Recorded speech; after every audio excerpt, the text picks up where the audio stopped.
So our Minotaur V is 5 solid rocket motors. Solid rocket motors, unlike liquid fuel rocket motors, are harder to control in terms of their impulse.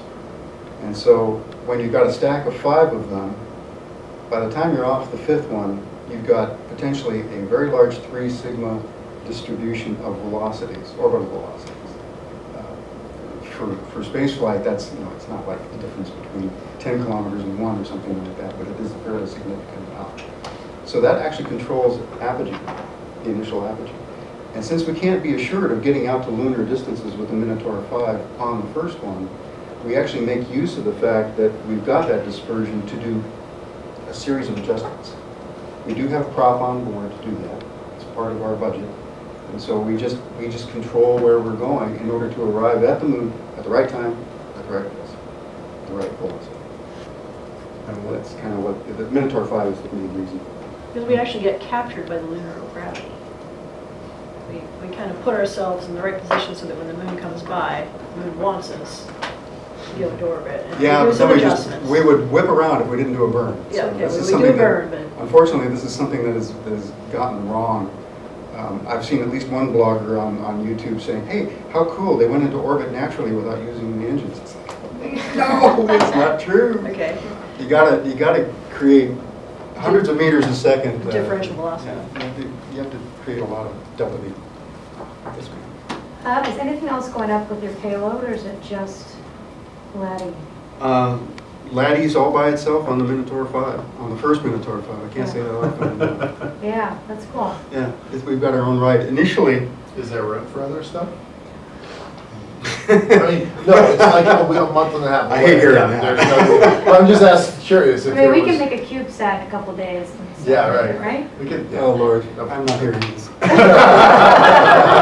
actually came here to pitch you. We're not really social media people. I see. The truth comes out. I'm glad to hear it at last. Now, forewarned is forewarned. Exactly, this reaction is one of the challenges of having CubeSats and things like that, because you usually want to do them as a ride-along payload, and people who have these big science missions that they care about that are not the LADEE's that big, but this same concept, people get nervous about having ride-along missions. Well, for one thing, this is very, very late in the game. I mean, we're already integrating onto this. No, I understand that. But there are people who have that you know, reaction from... But the second very, very good reason is that the Minotaur V and LADEE are fueled and massed just to get us to the moon and to maintain orbit at the moon.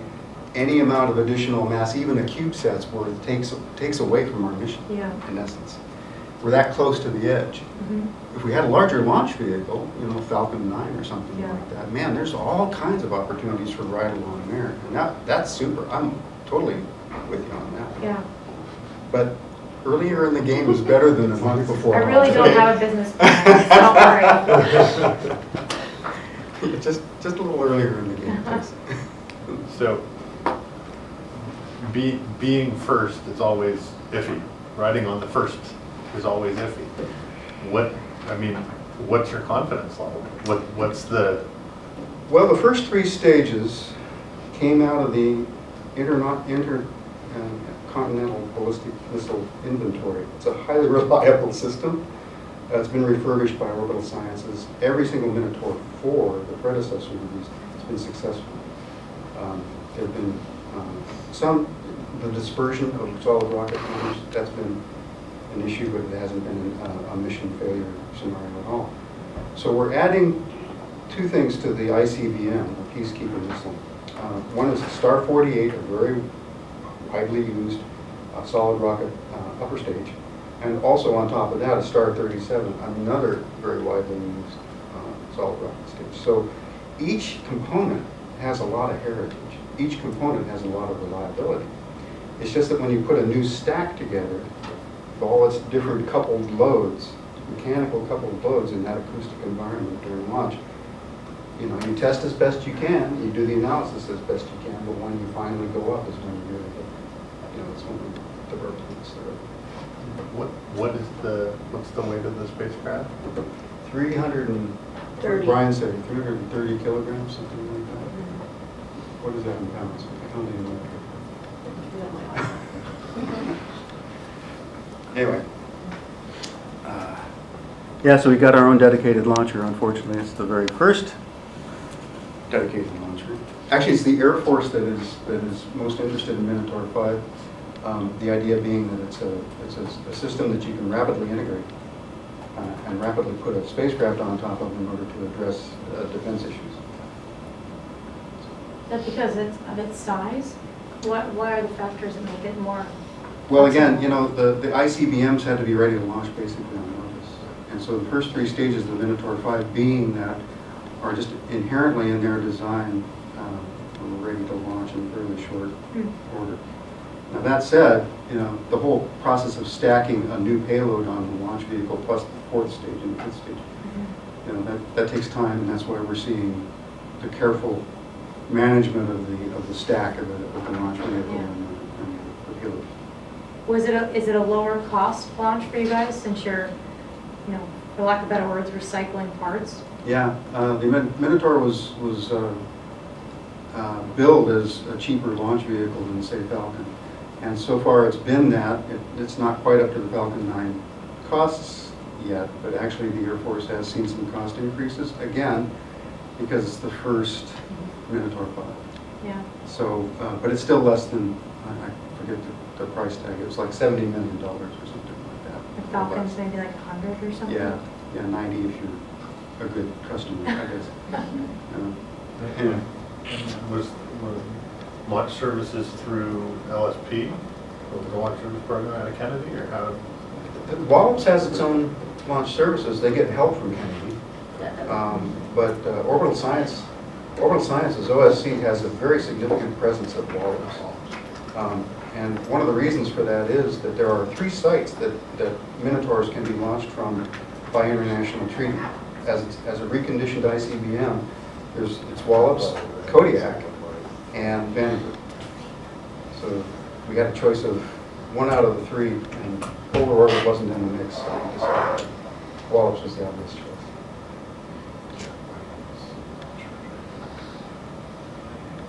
Who hasn't gone to see the lab? This last little group over there. Yeah. Well, if anyone here has to use a bathroom and hasn't gone, that would save us. We actually have a little bathroom break.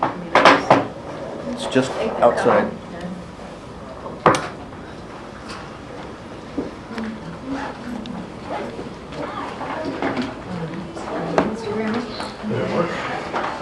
Go, go, go. If you want to leave it here, I have, This might be fun. yeah, okay. That's group coming out 6 or 7?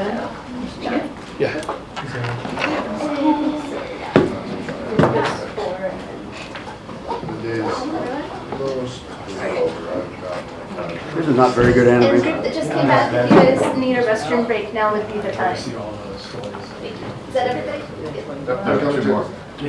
See how clean our launch vehicles are? They're pretty Where's the great. sound? The rocket sound. Awesome. That was pretty No good. wind. Thank you. It's nice to have something to fall back on in case they find. They look So the nice. first stage like burns for a minute, and then the second stage burns for like a minute.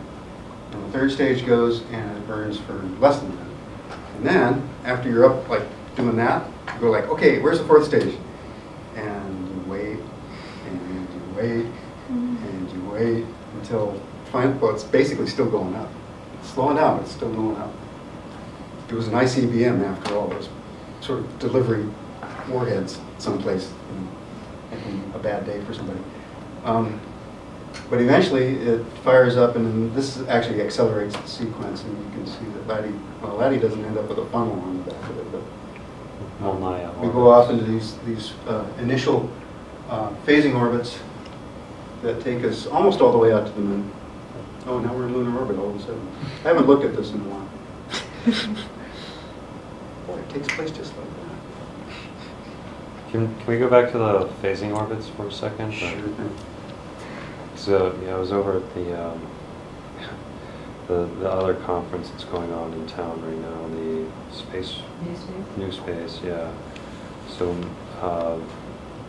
Move was there. They were showing a ring Mhm. that you can put in on the launch vehicle, and then you'd be able to put like CubeSats in Mhm. there. Mhm. So that's interesting. You have your little CubeSats, or they're able to put secondary payloads in there because they're the ring spacers. Sure, sure. Now, in the case of LADEE, we're up against the margins, basically, just Okay. for a solo launch without any ride-alongs at all. Mm-hmm. It's the capability of the Minotaur V and how much mass we need, prop, basically, that we need in order to maintain that load on the road. So that's why I had to kind of quash the earlier suggestion that there were CubeSats that could ride along on this. Who said that? I don't know. But you know, it's in general practice. Man, it's so economical to make use of that excess capability out in the line or something like that. So you can really get a lot of bang for your buck by doing that. LADEE just doesn't happen to be in that category. Isn't that how Elphic came about? Was there was Yeah. extra space with LRO? That's right. And it was sort of a design something that fits here. Yeah. Actually, there's more to that story. It's like the Goddard spacecraft designers didn't realize that the Centaur was how did it go? I forget. They either assumed spinner or not. Actually, the Centaur is not a spinner. So they must have assumed that they were spinning, and I can't remember what took place. But it wasn't even a Centaur. It wasn't even that launch vehicle. They were looking at a different launch vehicle, smaller launch vehicle. But then they ended up being told that guess what? The final stage on that you're sitting on is a spinning stage. And the spacecraft wasn't designed to deal with spinning. It had to be 3-axis stabilized all the way. So they had to transition to a larger launch vehicle, which suddenly allowed a bunch of excess mass to go to the moon, all the way to the moon. And so they had this interstage adapter, which was available for instrumentation. So you could either put CubeSats on there, or you could instrument the thing itself to have it do something like what was done with L-Cross. Retarget the entire Centaur and everything into the lunar surface at the poles. That was very cool. Can you tell us about your mission patch? What do you want to know about it?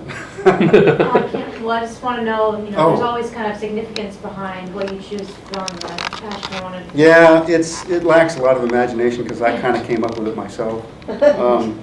But what we're trying to do is show LADEE in orbit above the moon, and then the rays here were meant to represent sort of the rosy-fingered dawn thing that might be dust but might not be. And it's sort of the mystery of the mission that we're trying to solve. So that's it. Originally, we had like a laser beam coming from the laser communication system, zapping the Earth. Then we thought that maybe that wasn't such a good idea after all. Oh, Dr. Sound- Eagles. Yeah, little on the. What does it Sinister say side. on the outside? It's hard to read from Oh, sorry. on the screen. Yeah, Little squished. it's all squished. It says Lunar Atmosphere and Dust Environment Explorer, and at the bottom it says NASA Goddard and NASA Ames and nobody else. That's it. Thank you. It's like pretty prosaic, really. It's all we could afford. We couldn't afford to hire any graphics designers. It's a cheap mission. Trying to fit it in. Yeah. And is it 3-axis stabilized all the way out to the moon? Yeah. Yeah. Well, yes. The fact is it is, but in order to manage thermal, we basically rotate the spacecraft very, very slowly, kind of like Apollo did.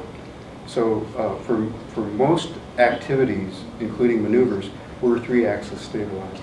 But on that slow cruise out to the moon, most of the time we're just taking advantage of the slow roll. Actually, it's a slow yaw to basically keep the temperature stable inside the spacecraft. Once we get to the moon, we don't have to do that anymore because we've got the warm moon on one side and sun on the other. And then as we go through the night side and that's removed, things cool down a bit, but in the space of 40 minutes or so, we're back in sunlight again.